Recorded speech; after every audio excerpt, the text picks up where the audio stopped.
Ureztatzen dakien robot hau iraultza tipi bat izan da treinak eraikitzen dituen Alstom multinazionalarentzat. Tresna modernoai esker segurtatzen du ura ez dela sartzen kofreuntan.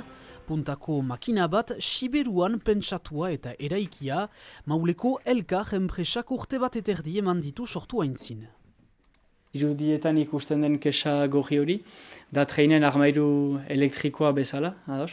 Eta beraz masinak egiten duena, da begiratzen du, norma batzuen irizpideak segituz, urik sartzen den edo ez den sartzen horietara. Berritzaileaz, usu egiten ziren horiek kanpoan oto garbitzen dugun bezala pixka bat karsak batekin eskuz.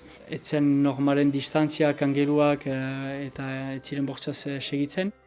Elkar enpresa industriako piezen fabrikatze eta neurtzean berezitua da, eta lehen aldia da olako robota plantan ezartzen duela, balio handiko makina inbat enpresentzat panak saiesteko eta denbora irabazteko.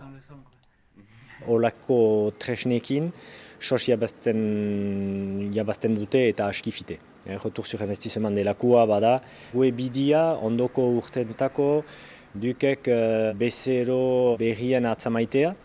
Eta heben eskolegian baditugu, bai laborantzan, bai agroalimentean.